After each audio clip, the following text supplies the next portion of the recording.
Hey, my friend, and welcome to Aligned to Rise, the podcast for ambitious women who are ready to rise above their symptoms, release old limitations, and fully rise into their true power and potential. I'm your host, Alyssa Chavez, functional nutritionist, performance coach, and former endo and infertility warrior who knows what it's like to feel held back by your body and your beliefs. I've taken a journey of true healing from the inside out so that I can show up feeling great in my body, confident and unstoppable. And now I'm here to help you do the same. Through a blend of functional nutrition and deep mindset work, this show will empower you to reclaim your vitality, trust your intuition, and live unapologetically in your purpose. If you're ready to align your body, mind, and spirit so you can rise to your highest potential, you're in the right place. Let's rise, my friend. This show was created for educational purposes only and should not be used as a replacement for medical advice or treatment. Hey, my friend, and welcome back to the podcast. So, I am super excited for today's episode, as I feel like is probably the case every week. You probably hear me say that a lot, but I really love this topic that I'm going to be talking about because what we're really going to be covering is kind of an overview of the core pillars of endometriosis health. And with that, we'll be looking at why healing actually does require a whole body approach, which is one of the principal ideas that I follow in my practice. So oftentimes things that I hear from endo warriors are frustrations. Like, I've tried diet, I've tried supplements, I had surgery, and I'm still not better. But what I want to share with you today is that endometriosis is just not a single system issue. It's complex, and healing is not going to come from one surgery, one pill, one diet, one protocol. Really, what you want to think of is like all these separate pillars are supporting a whole structure. So if one pillar is weak, and we're going to talk about what those pillars are, stay tuned, that's what this episode is all about, the whole structure is unstable. And sustainable relief really happens when all the pillars are supported. So we're going to be talking today about things like your physical body, your nutrition, your sleep, your nervous system, emotional body. We're going to really be talking about all of those pieces today, because those are, my friend, are really the key pillars when it comes to endo health. These are all of the things that I've supported for myself. These are all of the things that I help my clients to support, and all of the things that can really make a difference for you as an endo warrior. So let's dive in and take a look at what those pillars really are. Pillar number one, and this is often the one that people start with, and that's okay.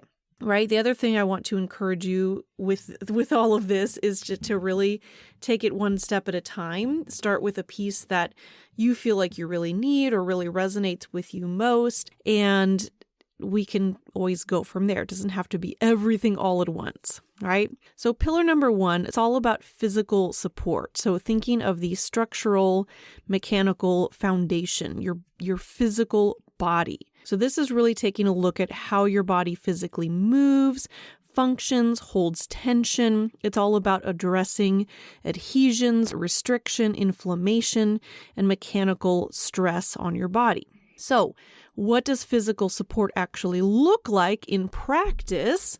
Well, it can look like a lot of things, right? Again, it's not just one thing. Movement is definitely a part of it, right? Physically moving your body. Intentional movement. And that can look like many different things. That can be walking, that can be mobility work, that can be yoga. I'm not talking about fit, punishing workouts, but more supportive movement, because that helps with blood flow and lymphatic flow, and which can help to reduce inflammation, which can support detoxification and digestion and all of the things. So movement really is definitely a key piece. And the cool thing is that is the part that you can do completely on your own for free starting today, even if it's as simple as just getting outside for a walk. Now, I get it. If you're an endo warrior and you're in the throes of having pain, trust me, I've been there myself. It may feel like a huge hurdle to get yourself off the couch or out of bed and start moving your body, but that's where I really encourage you just to start small. Do what you can today, because 5 minutes of doing something is always going to be better than doing nothing. And then you can always build on that. So movement, that's the piece that you can do yourself, like I said, right now, starting today. However, there are other forms of physical support that may really help you as well, where you're probably going to want to find somebody to help you with this. So that can look like pelvic floor physical therapy. I've had a couple of pelvic floor PTs on the podcast before, and there's so much that can be helpful when it comes to pain, relieving chronic tension, improving circulation and organ mobility. So many things that can be really, really supportive for endo warriors. So if you haven't looked into pelvic floor PT before, that can be something you can talk to your doctor about to maybe get a referral, look into what pelvic floor PTs are available in your area. There are lots of resources available for that. Another helpful option for your physical body is body work. So that can look like massage, myofascial release, even something like visceral manipulation can be really helpful for endo warriors. Those are all just some different modalities that you can look into depending on what's going on in your body. And then, of course, the one that we're all probably pretty familiar with is surgical care when it's appropriate, right? It doesn't mean that everybody always has to have surgery all the time, but it can be a helpful part of the process. So for me, I had stage 4 endometriosis, pretty extensive stage 4. So although I am generally very holistically minded and like to support my body in all the ways that I can, for me, having excision surgery with an expert excision surgeon who specializes in endo was super helpful for me. I did that back in 2022. I've only had the one surgery, and I like to largely attribute that to the fact that I used one really fabulous endo surgeon so that I wouldn't have to go back and have multiple surgeries, but also I am also following all of these other pillars. I'm not simply relying on surgery by itself, because surgery is one tool. It's not necessarily the entire solution. So that's what we're here to look at today. Because as much as I love all of the nutrition and lifestyle work that we're going to talk about today as well, sometimes you just can't out-diet or out-supplement an actual structural dysfunction. Sometimes you actually need some of that physical support, because sometimes pain can come from physical stuff going on in your body, physical restriction, inflammation, all of the things. So definitely supporting your physical body is still an important pillar of that endometriosis support. So that is our first pillar that we're talking about today. Pillar number 2, which of course is a functional nutritionist, is one of my very favorites. I may be a little bit biased, is all about nutrition. Because nutrition can really play a huge key role in reducing inflammation in your body, in supporting the internal environment in your body.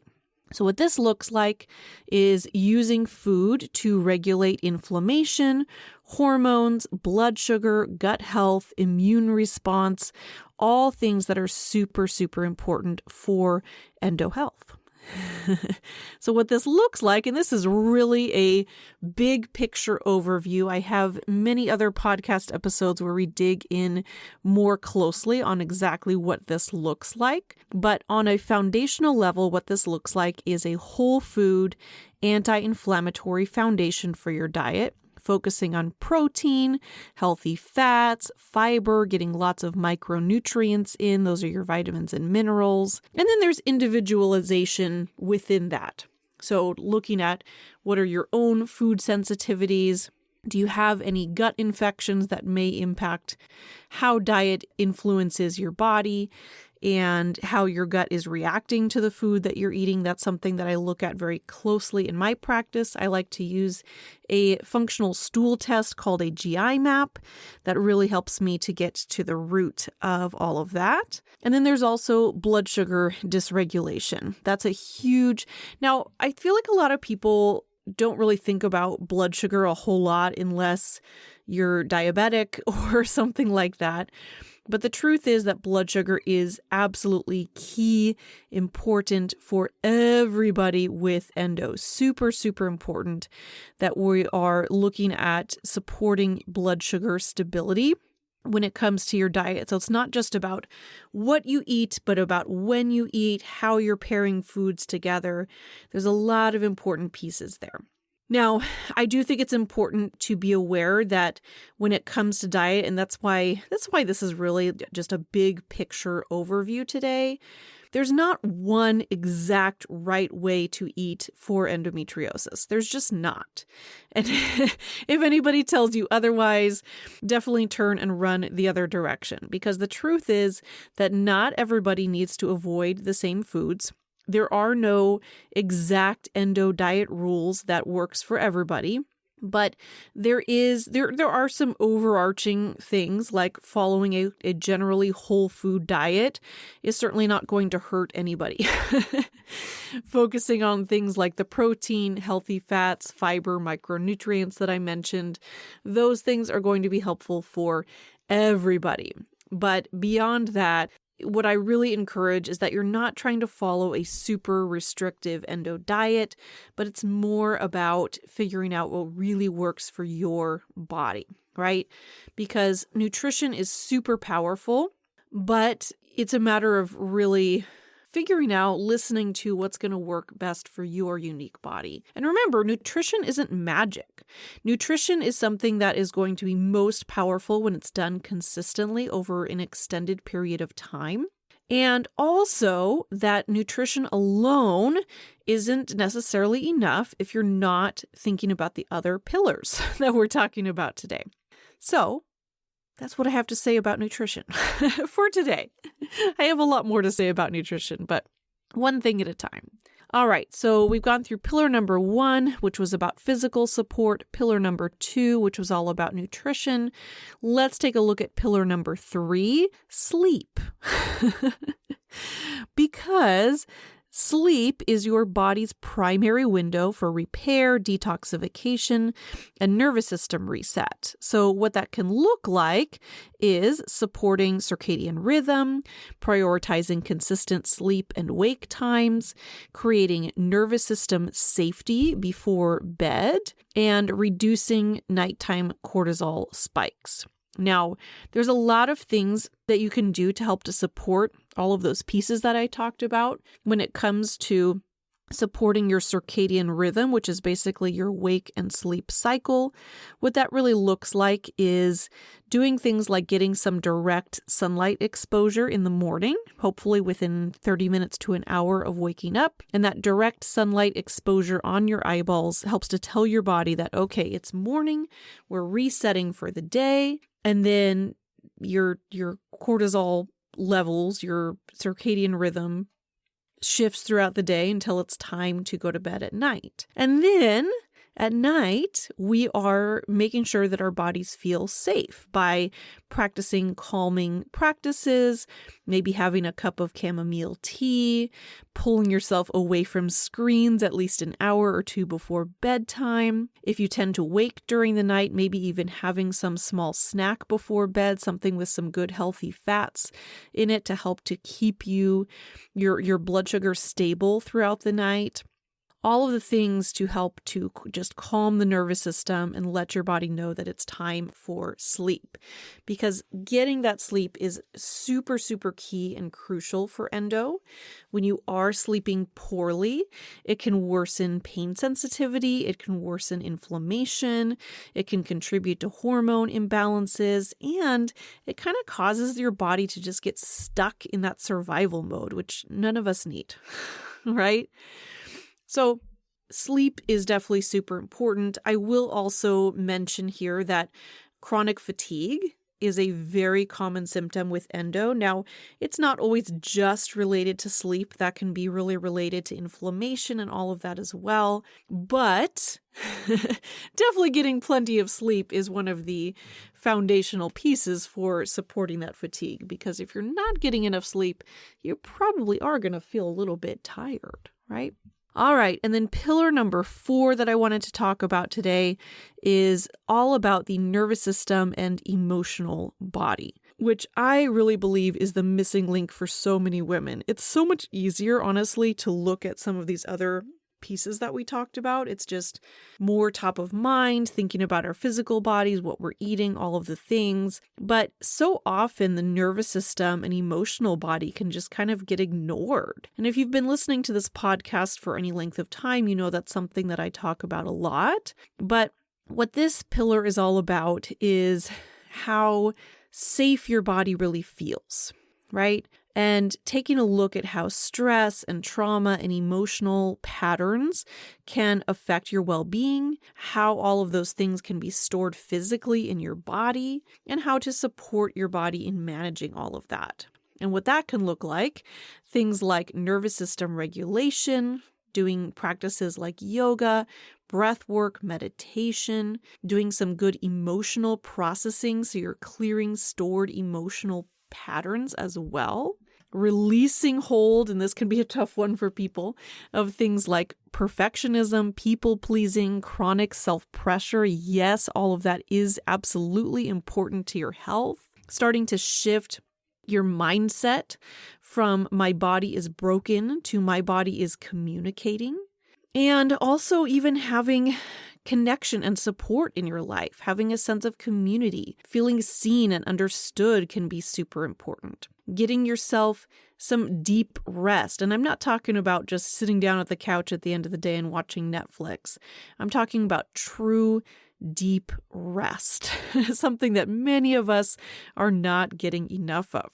Because the truth is that any disease state, but endometriosis is definitely a part of that, the disease state really thrives in that chronic stress environment. And even pain sensitization is directly linked to nervous system dysregulation. So having support in that area can be so incredibly key and super, super important, right? Because the truth is that you can't heal a body that doesn't feel safe. And regulation of that nervous system and emotional body is not just some extra fluff that you can possibly add on at some point in time, but it really is foundational to endo health. So that, my friend, is really the pillars of endo health. Not to say that that's an extensive list, because there's definitely other factors involved as well. Some of the things that I like to support my clients with as well is things like supporting gut health and inflammation, supporting hormone health. All of those pieces are super, super important as well. But those 4 pillars are really the key parts that we all want to be aware of and be supporting on a regular basis so that we can, feel better in the long run. So what I really want to emphasize today is just that true healing really happens at the intersection of all 4 pillars. So it's a matter of putting all those pieces together, supporting each of those pillars so that we're really supporting the body or health as a whole. And just remember, too, that you don't need to do everything perfectly, but you do need to stop ignoring entire systems. Some of the common traps that I see happening with people is that either maybe you're hyper-focusing on one pillar, maybe you're constantly chasing that next protocol, that next thing, without really focusing in and finishing what you're doing. Thinking that rest is laziness, and even believing that healing should be linear, right? Healing isn't necessarily something that just you start today and then things just get better and better and better, and we never have any shifts or changes along the way. right? Healing can be full of ups and downs. Oftentimes it looks a little bit more like a roller coaster or a hilly, pathway, not necessarily a clear uphill path. But when it really comes to healing with endo, what we're really talking about here is just having consistency in supporting all of these pillars and continuing to just put one foot in front of the other. And when things do come up, we're simply listening to what our body's asking for, maybe asking, is there one of those pillars that I've been neglecting lately? Is there something that I can do to help to support myself, my health, my body, right? Because healing is not about control. Healing is about listening, supporting, and aligning with your body.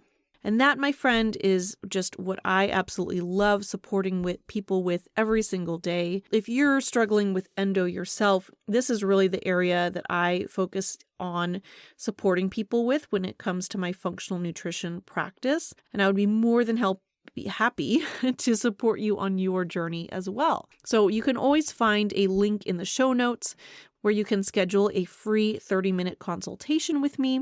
I'd be more than happy to chat through your unique situation, what's been going on with you, and help you to get to a place of feeling better and better in your body. All right, my friend, thanks so much for being here today. Much love. Thank you so much for tuning in to Aligned to Rise. If this episode spoke to you, take a moment to share it with a friend who needs this message too. And then don't forget to hit subscribe so you never miss an episode. I'll see you next time, my friend. Let's rise together.